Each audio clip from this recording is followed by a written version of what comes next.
Hey everyone, and welcome to another deep dive with us. We're going to be taking a close look at depression in adults today, something I'm sure you all see pretty often in your practices. Yeah, absolutely. And, it's really important to be able to recognize it and diagnose and manage it properly. There's a lot to it. For sure, for sure. And I think one of the things that can be tricky is just understanding what we even mean when we say depression.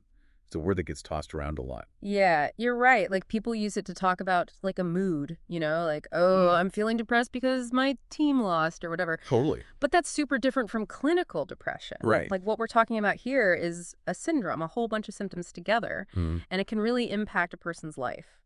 Okay, so we need to be clear about what we're actually talking about. So, like, how do we define that? What is depression, clinically speaking? Well, like I said, it's a Same. syndrome, right? It's not just one thing. And even the word depression can be used in a few different ways. We've got this table here that shows how it can describe a mood state or a psychiatric disorder. I see. So it's like saying headache. I mean, a headache could be anything, but then there's migraine, which is a whole other beast. Exactly. That's a great analogy. Yeah. And that distinction is important because it affects how we're going to diagnose and treat it, right?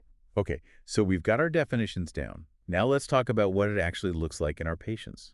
What are the signs and symptoms we need to be looking for? Well, everyone knows sadness is a big one, but depression can manifest in so many other ways, like you said, physically and mentally. Right. And that's where this table on diagnostic symptoms for major depressive disorder comes in handy, right? It lays it all out for us. Absolutely. It's like a checklist to make sure we're considering everything. Hmm. And you'll notice that some of these symptoms aren't as obvious as feeling sad.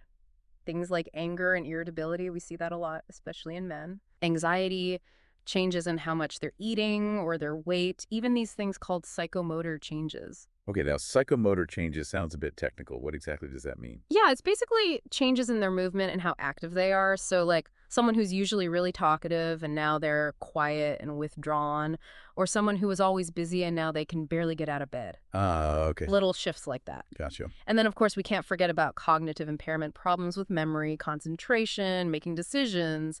That's a good point. And you know, it's interesting. That cognitive impairment can actually stick around even after their mood starts to lift. Yeah, that's right. And people don't always think about that.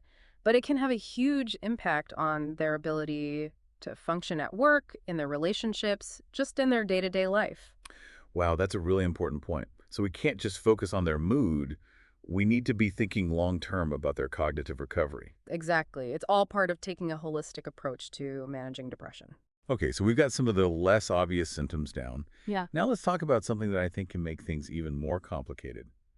Comorbidities. Oh, yeah. That's where it gets really interesting. Because depression almost never just shows up by itself. It's often tangled up with other mental health conditions like anxiety disorders, substance use disorders, personality disorders, you name it. It's like this whole web of interconnected issues. Exactly. And that's why you got to look at the whole patient, not just focus on one symptom or diagnosis. Hmm. And it's not just mental health stuff either. Depression is also linked to tons of medical conditions: Like what? heart disease, diabetes, chronic pain, even autoimmune disorders, just to name a few. Wow. It's like they feed off each other, don't they? Absolutely. The depression can make the physical illness worse and vice versa. It's a vicious cycle. It is. Yeah. And there's a really crazy statistic in our source material that just shows how strong that connection is. People with depression actually have a way higher risk of being hospitalized for different medical illnesses compared to people without depression. Oh, wow. That's a big deal. It is, and it shows how important it is for us to be talking to each other, GPs with Yeah, specialists. collaborating to make sure the patient's getting the best possible care. Exactly. Okay, so comorbidities definitely add another layer of complexity to the whole thing. So let's move on to the actual diagnosis. How do we make sure we're getting it right? Not just going off assumptions. Yeah. Gut feelings aren't enough. We need to be systematic about it, and that's where the formal diagnostic criteria come in. Right. Using tools like the DSM-5-TR can help us avoid overdiagnosing and make sure we're picking out the specific type of depression the patient might have. Right, because like we were saying earlier, the word depression can mean a lot of different things. Exactly. We need to be specific so we're all on the same page. So let's actually walk through those key criteria for major depressive disorder. Yeah, good idea. We've got this table from the DSM-5-TR that can guide us. Now, I know you all know the DSM-5 criteria, but let's focus on the stuff that's most important for us in primary care. The nuances. Okay, so to actually diagnose major depressive disorder, someone needs to have At least 5 of the 9 symptoms listed in the table, right? Right, including either a depressed mood or a loss of interest or pleasure, and it has to be almost every day for at least 2 weeks straight. Gotcha. And it's important to remember that not everyone who has those symptoms will automatically meet the criteria for major depressive disorder. Exactly. There are other kinds of depressive disorders out there, like persistent depressive disorder, which this table also talks about. Right, so it's not just checking boxes. We need to consider how long they've had the symptoms, how severe they are, and just look at the whole picture. Absolutely. And that leads perfectly into our next topic, Hmm. the spectrum of depression. Because it's not a one-size-fits-all diagnosis, right? Just kind of like ice cream. You've got your basic vanilla, but you've got chocolate, strawberry, all these different flavors. Exactly. And just like with ice cream, some flavors are more popular than others. Okay, I like where this is going. So what are the flavors of depression that we need to know about as GPs? Well, some of the subtypes are just way more common in primary care, and they might need a totally different approach to treatment. Interesting. So tell me more about these subtypes. What should we be looking out for? One that comes up all the time is anxious distress.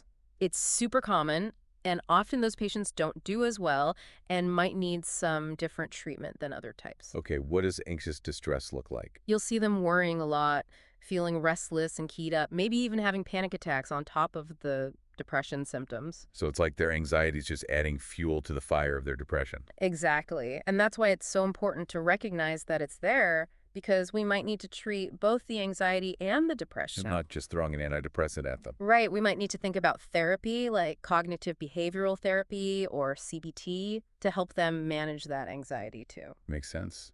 What other subtypes are there? Another tricky one is atypical depression. It gets its name because it doesn't look like that classic picture of depression. How so? Well, instead of insomnia and not wanting to eat, these patients might actually sleep too much and eat too much. Oh, wow. Interesting. They might also feel this heavy feeling in their limbs, kind of like they're weighed down. I can see how that would be easy to miss, especially if they already have issues with their weight or sleep.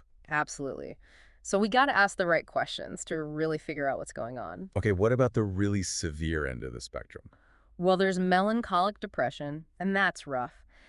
These patients just lose all pleasure in everything, even things they used to love. Oh, man, that's got to be tough. It is. And their mood just doesn't get better, even when good things happen. So even if there are good things happening, their mood stays low. Yeah. And often they have a lot of physical symptoms too, like waking up super early, not having an appetite, losing weight. So we need to be on the lookout for this one Yeah. because it often needs a more intense treatment approach. Definitely. And before we move on from subtypes, there's one more interesting thing I wanted to mention. Mixed features. Mixed features. Yeah, this is where you see depressive symptoms mixed with, well, not full-blown mania, but kind of subthreshold manic symptoms. So like a blend of depression and mania. You got it. You might see things like racing thoughts, more energy than usual, acting impulsively, all alongside those classic depression symptoms. That sounds complicated. It can be, and that's why it's so important to recognize it. It could mean they're at higher risk for developing bipolar disorder later on, which is a totally different ballgame in terms of treatment. Right, so we need to be thinking about all these different presentations, trying to figure out what fits each patient. Exactly, like putting together a puzzle. Okay, so we've covered a lot here, from understanding how depression can mean different things to all these subtypes. Yeah, and I think the main takeaway for GPs is that depression isn't just one thing. It's super complex, and we need to understand that complexity to really provide good care. Totally agree. And speaking of good care, let's move on to some practical tips for diagnosing depression in our everyday practice. Sounds good. So what are some things we should keep in mind? One of the first things is the differential diagnosis. Right, because other things can look like depression, so we got to rule them out. Exactly. So we're talking about things like anxiety disorders, grief, dementia, even medical conditions like hypothyroidism. They can all have symptoms that overlap with depression. So it's like detective work. Yeah, it is. And this is where tools like the PHQ-9 can be really helpful. It's a quick screening tool that can help us see how bad the depression symptoms are and give us a starting point for figuring out what's going on. Right, of course, no tool is perfect, but the PHQ-9 can be a good part of our toolkit, especially when we're busy. Absolutely. And we always use our clinical judgment too, looking at their medical history, medications, substance use, all that good stuff. So again, it's about considering the whole patient, not just focusing on one thing. That's such a great message, and I think a good place to stop for now. Yeah.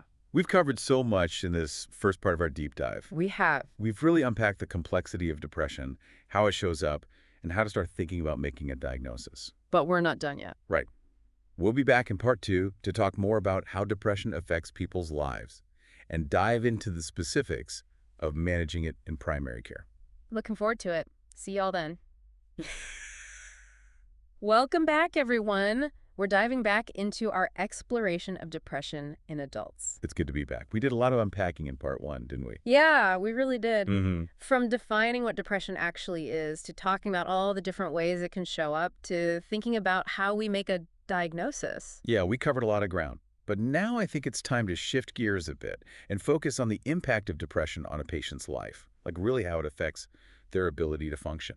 Right, because it's not just about how they're feeling, it's about how that feeling affects their daily life, their work, their relationships, everything. Yeah, it's really about the consequences of those feelings. Exactly. And major depressive disorder can cause some serious disability. Our sources really highlight that, don't they? It's not just a case of feeling a bit down. It's a real measurable impact on their ability to live their lives. Absolutely, and the level of impairment often matches how severe their symptoms are. Okay, so can you give us some examples of what that might look like? Sure. Someone with mild depression might have a little trouble concentrating at work. Maybe they'll skip out on a social event here and there. Yeah. But someone with severe depression might not even be able to get out of bed in the morning, might not take care of themselves, like showering or eating. Wow, that's a big difference. It is. And as GPs, I think we need to really understand how deeply this can affect people. Imagine feeling so drained and hopeless that even the simplest tasks feel impossible. Yeah, that's a powerful image. It is. And to put it into perspective, the problems that major depression can cause in someone's life are often comparable to those we see with chronic illnesses like arthritis, heart disease, even stroke. Wow, that's a sobering comparison. It is. It really shows how serious this is and that we need to treat it with the same kind of urgency and care that we would any other major chronic illness. Absolutely. So we've established that depression can have a huge impact. Now let's talk about something that I think can be a real challenge for us as GPs. Diagnosing depression when there are other medical conditions going on at the same time. Yeah, that's a tricky one because, as we discussed earlier, depression and medical illnesses often go hand in hand. It's like a two-way street. It is, and when you're trying to figure out what's going on, it can be hard to tell which symptoms are from the medical illness and which ones are from the depression. Like trying to solve a puzzle where some of the pieces are missing. Exactly. So what do we do? How do we approach these complicated situations to make sure we're getting the diagnosis right? Yeah, that's the million-dollar question. Well, one strategy that can be helpful is to really zero in on the mood and cognitive symptoms of depression. Because those are less likely to be directly caused by the medical illness, right? You got it. Mm. So instead of getting stuck on things like fatigue or appetite changes, which could be from either the medical condition or the depression, we should focus on things like depressed mood, lack of interest, feelings of worthlessness, trouble concentrating, and, of course, any suicidal thoughts. Right, so we're trying to isolate the symptoms that are more specific to depression. Exactly. And studies have shown that focusing on those mood and cognitive symptoms actually lines up pretty well with using the full set of DSM-5 criteria. So it's a shortcut that doesn't sacrifice accuracy. Exactly. It's a more efficient way to do an assessment, which is super important in primary care, where we're always pressed for time. I like it. And I guess in these complex cases, we also shouldn't forget about the value of those diagnostic tools. Oh, yeah, absolutely. Structured interviews can be really helpful to clear up any confusing answers from patients, especially when we're trying to figure out the difference between major depression and bipolar disorder. Yeah, they can really give us a clearer picture. Okay, so we've talked about the challenges of diagnosing depression when there are other medical issues present. Yeah. Let's shift gears a bit and talk about secondary depressive disorders. Okay, good idea. So this is where we're trying to figure out if the root cause of the depression is something else, like another medical condition, a medication, or even substance use. Right, it's like playing detective again, trying to figure out who did it. For example, we might have a patient whose depression started right after they began taking a new medication. Or their mood tanked after a major diagnosis. Exactly. So how do we approach these situations? Well, the key is to really pay attention to the timing of the depression in relation to whatever else is going on, whether it's a medical condition or starting a new medication. We're looking for those connections, those clues. Right, like if the depression started right after they started the medication, that's a pretty big clue. Exactly. And it's also helpful to consider if they've had depression before and how their mood changes if we stop the medication or treat the medical condition. So it's really about putting all the pieces of the puzzle together. It is. Sometimes it's straightforward, other times it's more complicated, but thinking carefully about these things can help us get to the bottom of it and figure out the best way to treat it. Okay, so let's talk about some specific examples of these secondary depressive disorders, starting with one that's super relevant in primary care. Depressive disorder due to another medical condition. This is where the depression is directly linked to some underlying medical illness, and our sources actually give us a pretty long list of conditions that can fall into this category. Oh, wow, like what kind of conditions are we talking about? It's a really wide range, everything from hormonal imbalances like hypothyroidism to neurological conditions like Parkinson's disease, even infections like mononucleosis and autoimmune disorders like lupus. Wow, that's a lot. It really shows how connected our physical and mental health are, doesn't it? It does. And in these cases, the depression isn't just a side effect of feeling sick. It's directly related to what's happening in the body. Okay, so how do we tell this apart from just having a bad day because you're under the weather? What are some signs that should make us think, okay, this might be depressive disorder due to a medical condition? Well, as we mentioned before, timing is a big one. Usually, the depression symptoms show up within a month of the medical condition starting, or sometimes they might even be a warning sign that the medical condition is about to develop. So the depression is closely tied to the illness, either its onset or how it's progressing. Right. And if the depression was there before the medical condition, then it's less likely that the medical condition is causing the depression. Makes sense. What else should we be looking out for? Another red flag is if the depression is really severe or if it has some unusual features, like psychosis. Okay, so those are signs that something else is going on. Exactly. We need to do a thorough medical evaluation to rule out any underlying medical causes. And what about if the depression isn't responding to treatment? Yeah, that's another important clue. If the depression is treatment resistant, it could be a sign that there's a medical condition we haven't addressed yet. So always be thinking about those medical causes, especially when things don't seem typical or fit the usual pattern. Absolutely. And keep an eye out for any significant cognitive impairment, as that could be a sign of a neurological condition that's contributing to the depression. Got it. Okay, let's move on to another type of secondary depressive disorder. Substance or medication-induced depressive disorder. This is where the depression is caused by the use of a substance, like a prescribed medication or a recreational drug. And the list of potential culprits here is pretty long too, right? Oh, yeah, it is. We're talking about everything from alcohol and cannabis to amphetamines and cocaine, and even prescription meds like glucocorticoids, beta blockers, and interferon. Wow, it's amazing how much substances can affect our brain chemistry and our mood. It really is. And it's not just about being intoxicated or going through withdrawal. Some medications can cause depressive symptoms even when taken exactly as prescribed. So how do we tell the difference between substance or medication-induced depression and someone who has just had depression their whole life? Well, like we said before, timing is a big clue. The mood changes usually happen during or soon after they use the substance or start taking the medication. And things usually go back to normal once they stop using the substance or we adjust their medication. But what if they've had a lot of episodes of depression in the past? Yeah, that's when it gets tough. It can be really hard to figure out if the substance or medication is the main cause or just part of the problem. Like trying to untangle a really complicated knot. Exactly. We need to look at their history, their patterns of substance use, and the whole clinical picture to make a good judgment call. And it's important to remember that we wouldn't diagnose substance or medication-induced depressive disorder if the mood problems stick around for more than a month after they've stopped using the substance Mhm. or changed medications. Right.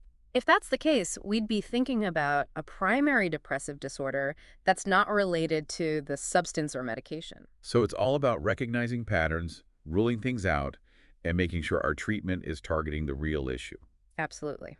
Now, let's quickly touch on a few other depressive disorders that are different from major depression because of when they happen or what's going on in the person's life. Okay, so these are conditions where the timing and pattern of the symptoms are super important for making the diagnosis. Exactly. And understanding these nuances can help us tailor the treatment and support we provide. Sounds good. What's the first one? Let's start with premenstrual dysphoric disorder, or PMDD. It's way more than just feeling a little down before your period. Yeah, I've heard of that. It's a real condition where a bunch of depressive symptoms appear in a cycle, usually a week or two before their period starts. And it can be pretty intense, right? Oh, yeah. We're talking mood swings, irritability, anxiety, even physical symptoms like breast tenderness, bloating, and fatigue. It sounds awful. It can be really debilitating. It can affect their relationships, work, their whole life, basically. And then once their period starts, the symptoms go away. Yeah, they usually start to improve as soon as menstruation begins and disappear completely within a few days. So that cyclical pattern is what really sets it apart. Exactly. Okay, next up we have the peripartum subtype of depression. Now, this is a really important one for GPs who work with women who are pregnant or might become pregnant. It is. This covers depression that happens during pregnancy or in the first 4 weeks after giving birth. A lot of people just call it postpartum depression. Right, but it's crucial to remember that it can actually start during pregnancy too. So the timing is really key here. It is. The Yeah. symptoms are similar to major depression, but they happen specifically during this time period. And it's such a vulnerable time for women with all the hormonal changes, lack of sleep, and the huge responsibility of taking care of a newborn. Exactly. All of that can contribute to developing depression. So we need to be really on top of recognizing and addressing peripartum depression. We do. It's important not just for the mother's well-being, but because it can also have lasting effects on the baby's development. Early intervention is key. Absolutely. And finally, let's talk about seasonal affective disorder. Ah, yes, the winter blues. Well, it's more than just feeling a bit down when it's cold and dark outside. Okay, so what is it exactly? It's a subtype of depression where the mood episodes happen in a regular pattern, usually starting in the fall or winter and getting better in the spring or summer. So it's like clockwork. Pretty much. And it's not just a mild case of the blues, it's a full-blown depressive episode with all the classic symptoms, but it's specifically tied to the change in seasons. I see. What causes that? Researchers think that changes in how much light we're exposed to play a big role. So less sunlight in the fall and winter can mess with our body's natural rhythms. Exactly. It can disrupt our circadian rhythms, and that can lead to imbalances in hormones like melatonin and serotonin, which are involved in regulating mood. That's fascinating how our environment can have such a big impact on our mental health. It is, and that understanding can help us figure out how to treat it. Things like light therapy can be really effective for seasonal affective disorder, along with other treatments like medication and therapy. Okay, so we've covered a lot of different ways depression can manifest, whether it's related to other medical conditions, medications, substances, or even the time of year. And I think this all brings us to a really important point for us as GPs. And what's that? We need to go beyond just slapping a diagnosis of depression on someone. We need to think about the whole person, their specific situation, their medical history, all the things that might be playing a role in how they're feeling. It's about personalized care, right? Exactly. And that's where we're going to pick up in part 3 of our deep dive. We're going to talk about the specifics of managing depression in primary care. Sounds good. We'll be back soon with more insights and practical tips to help you all provide the best possible care for your patients who are struggling with depression. And we're back for the final part of our deep dive into depression in adults. It's been a pretty thorough journey, hasn't it? From understanding the many phases of depression to navigating those tricky diagnostic waters and exploring how it can really impact someone's life. Yeah, we've covered a lot of ground. But now I think it's time to roll up our sleeves and talk about what we can actually do about it. What can we as GPs do to effectively manage depression in our patients? This is where the rubber hits the road, right? Exactly. We've got all this knowledge now, so let's talk about putting it into practice. Sounds good. So where do we start? What are the building blocks of effective depression management in primary care? Well, as we've been saying throughout this deep dive, recognizing that depression isn't a one-size-fits-all diagnosis is crucial. Yeah, absolutely. It's about seeing the whole person, their individual story and circumstances. Right, and that individual approach is key when we're figuring out a treatment plan. Okay, so what are those key components we need to consider? What are the cornerstones of managing depression in primary care? Well, there are a few main things to think about, and they usually work best together. Like a multi-pronged approach. You got it. We need to address the biological, psychological, and social aspects of the illness. So it's not just about prescribing medication. We need to think about therapy, lifestyle changes, social support, the whole picture, right? Exactly. It's about holistic care, targeting the whole person. Okay, so let's break down these components. Let's start with medication. What are the main types of antidepressants we use in primary care, and how do we choose the right one for each patient? Well, the most commonly prescribed antidepressants are the SSRIs, selective serotonin reuptake inhibitors. Ah, yes, the SSRIs. Those are for our first line of defense, right? They are, and for good reason. They're usually well tolerated, have a relatively low risk of side effects, and work for a lot of different people. So we're talking about medications like fluoxetine, sertraline, escitalopram. Those are the ones. And they work by increasing serotonin levels in the brain, which helps to regulate mood. Now, I know there's a lot of debate about exactly how antidepressants work, but the bottom line is that for a lot of people, they really can help. Absolutely. And if an SSRI isn't doing the trick or the side effects are too much, we can look at other options like SNRIs, serotonin norepinephrine reuptake inhibitors. So medications like venlafaxine and duloxetine. Right. And these work on both serotonin and norepinephrine, which is another neurotransmitter that plays a role in mood. So they're kind of tackling things from two angles. Exactly. And they can be really helpful for people who are also struggling with a lot of anxiety or chronic pain. Okay, so SSRIs and SNRIs. Are there any other options we should know about? Sometimes we might consider tricyclic antidepressants or TCAs or even monoamine oxidase inhibitors, MAOIs, but those are older medications and they tend to have more side effects. So we usually save those for situations where the other medications haven't worked, or if there's a specific reason to use them. Exactly. Choosing the right antidepressant is like trying to find the right key for a lock. It's about really understanding the patient, their individual symptoms, their medical history, what they prefer, any potential drug interactions, all of that. Right. And sometimes it takes a bit of trial and error to find the best fit. Yeah, unfortunately, there's no magic bullet. And it's important to be upfront with our patients about that so they don't get discouraged if the first thing we try isn't perfect. Yeah, for sure. We got to manage those expectations. It's a process, and we're in it together with the patient. Absolutely. And of course, we also need to stress the importance of taking medication as prescribed and not stopping it suddenly without talking to us. Oh, yeah, super important. Stopping abruptly can lead to withdrawal symptoms and might even trigger a relapse. Okay, so we've covered medication. Now let's talk about psychotherapy. Psychotherapy or talk therapy is another really powerful tool for helping people understand and manage their depression. It's about giving them the skills to cope with their thoughts, feelings, and behaviors. Right, exactly. And there are a bunch of different types of therapy that can be helpful, like cognitive behavioral therapy, CBT, interpersonal therapy, IPT, and psychodynamic therapy. Okay, let's unpack those a little bit. What are the differences between them? Sure, so CBT is all about identifying and changing those negative thought patterns and behaviors that are feeding the depression. So it's about challenging those unhelpful thoughts and replacing them with more balanced and realistic ones. Exactly. And then IPT focuses more on improving relationships and communication skills. That can be really helpful for people whose depression is triggered by problems in their relationships. That makes sense. And what about psychodynamic therapy? Psychodynamic therapy digs a little deeper. It explores past experiences and those unconscious processes that might be influencing how they feel and act in the present. So it's about getting to the roots of the depression. Right. Now, which therapy is best really depends on the individual patient, what they're looking for, and what's available in their area. And of course, we shouldn't underestimate the power of just listening to our patients, validating their experiences, and showing empathy and support. Absolutely. Sometimes just feeling heard and understood can make a huge difference. Okay, so medication, therapy. What else? What about lifestyle changes? How do those fit into managing depression? Lifestyle changes can be a game changer, both for supporting recovery and preventing those relapses we talked about. So we're talking about things like exercise, getting enough sleep, eating well, and managing stress. You got it.